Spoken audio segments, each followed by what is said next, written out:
Fix It back here again, coming at you with a new video. I know it's been a while since I've been on. I got a couple more that I'm working on, so stay tuned for the rest of them. But today I had a little bit of time, so I was working on a project that I've been meaning to get to for a long time now.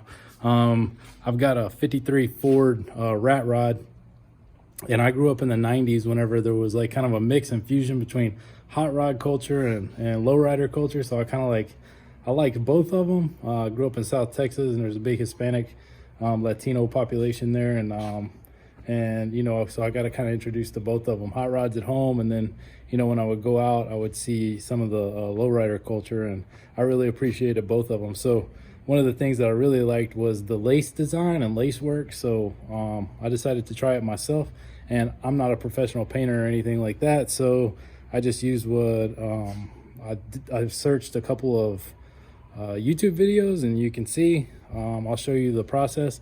I've got a couple of them. I'll leave a link to them here in the video about how to actually go through this process, but I just wanted to show you kind of what I used and how it turned out. This won't be a tutorial video, but it'll just be an overview and maybe an idea for some of you. So here you go. All right, so as you can see, I used all Rustoleum products.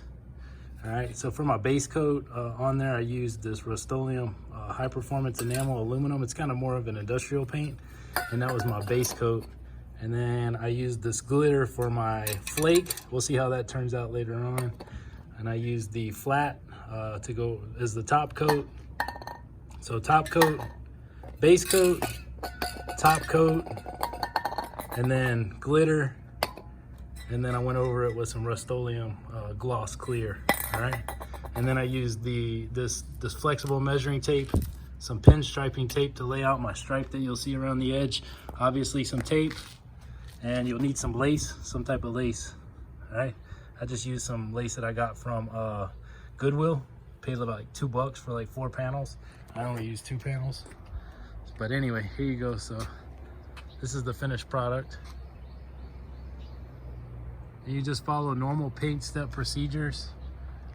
This is not actually finished. This is just with the clear coat over the top. I've still got to do a little bit of cutting and buffing, but I'm going to do that by hand because this is not an automotive finish. So I don't want to burn the paint with any kind of electric tools or anything. So I'm just going to buff it by hand, and then I'm going to go over it and shine it all up. So this is my project rat, and give you guys a little top view. So you can see what I did is I made sure I measured out my striping, and I used the pin stripe, and I put that over the base coat. Then I taped everything up, put that over, laid out my pin striping, took all the tape off, and then I taped over the lace, sprayed a light coat of base coat, flat black over the lace, and then I took the lace panels off, and then I did the rest of the edging all the way around while I left the pinstriping tape on there. And then once I got finished with my base, I took the pinstriping off. Then I put on the gold glitter. This is how I got my flake in there.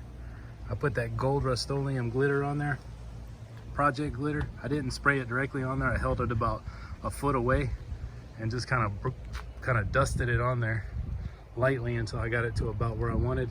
And then I put 2 coats of clear on top. You can put more clear if you want. I just put 2 coats, and then I'm gonna put a couple coats of wax on it, and we'll see how it turns out.